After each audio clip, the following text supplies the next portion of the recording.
It's week 28 of a year of wisdom. Let's get to reading.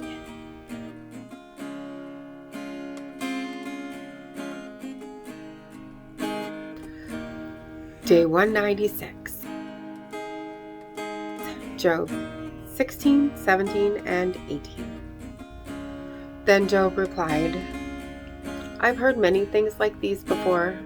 What miserable comforters are you all? Will there be an end to your windy words?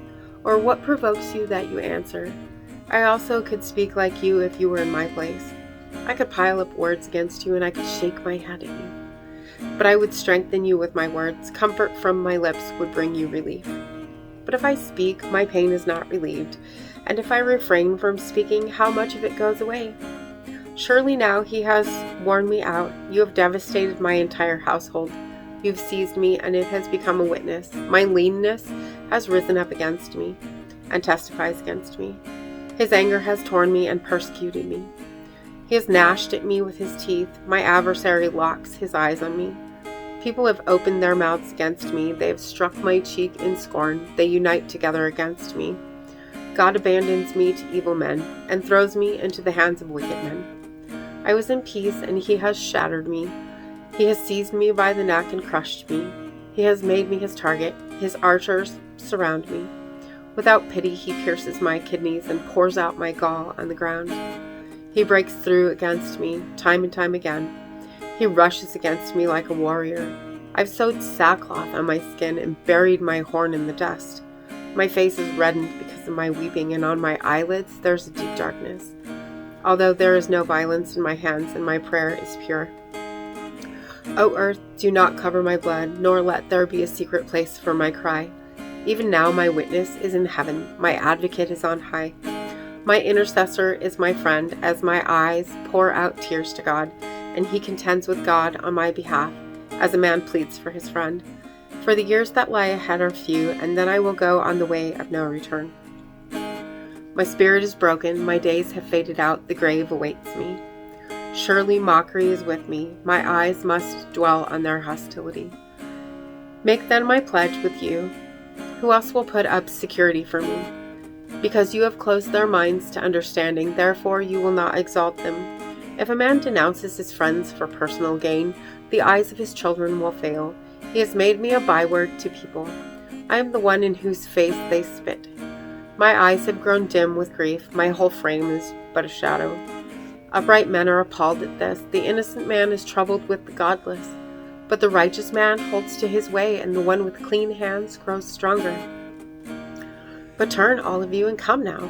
I will not find a wise man among you. My days have passed, my plans are shattered, even the desires of my heart. These men change night into day. They say, the light is near in the face of darkness. If I hope for the grave to be my home, if I spread out my bed in darkness, if I cry to corruption, you are my father, and to the worm, my mother or my sister. Where then is my hope? And my hope, who sees it? Will it go down to the barred gates of death? Will we descend together into the dust?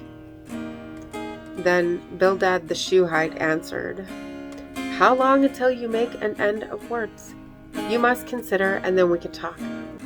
Why should we be regarded as beasts and considered stupid in your sight? You who tear yourself to pieces in your anger, will the earth be abandoned for your sake?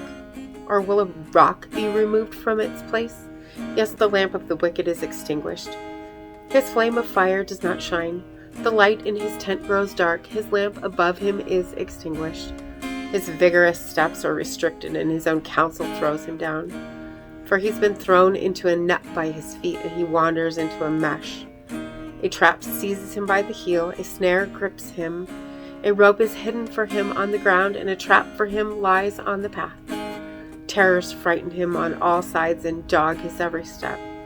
Calamity is hungry for him, and misfortune is ready at his side. It eats away parts of his skin, the most terrible death devours his limbs. He's dragged from the security of his tent and marched off to the king of terrors. Fire resides in his tent. Over his residence, burning sulfur is scattered. Below, his roots dry up and his branches wither above. His memory perishes from the earth. He has no name in the land. He is driven from light into darkness and is banished from the world. He has neither children nor descendants among his people, no survivor in those places he once stayed. People of the west are appalled at his fate. People of the east are seized with horror, saying, "Surely such is the residence of an evil man, and this is the place of one who has not known God." Proverbs 15. A gentle response turns away anger, but a harsh word stirs up wrath. The tongue of the wise treats knowledge correctly, but the mouth of the fool spouts out folly. The eyes of the Lord are in every place, keeping watch on those who are evil and those who are good. Speech that heals is like a life-giving tree, but a perverse tongue breaks the spirit. A fool rejects his father's discipline, but whoever heeds reproof shows good sense. In the house of the righteous is abundant wealth, but the income of the wicked brings trouble. The lips of the wise spread knowledge, but not so the heart of fools. The Lord abhors the sacrifices of the wicked, but the prayer of the upright pleases him. The Lord abhors the way of the wicked, but he loves those who pursue righteousness. Severe discipline is for the one who abandons the way. The one who hates reproof will die. Death and destruction are before the Lord, but how much more the hearts of humans? The scorner does not love one who corrects him. He will not go to the wise. A joyful heart makes the face cheerful, but by a painful heart the spirit is broken. The discerning heart seeks knowledge, but the mouth of fools feeds on folly. All the days of the afflicted are bad, but one with a cheerful heart has a continual feast. Better is a little with the fear of the Lord than great wealth and turmoil with it. Better a meal of vegetables where there is love than a fattened ox where there is hatred. A quick-tempered person stirs up dissension, but one who is slow to anger calms a quarrel. The way of the sluggard is like a hedge of thorns, but the path of the upright is like a highway. A wise child brings joy to his father, but a foolish person despises his mother. Folly is a joy to one who lacks sense, but one who has understanding follows an upright course. Plans fail when there is no counsel, but with abundant advisors they are established. I should repeat that.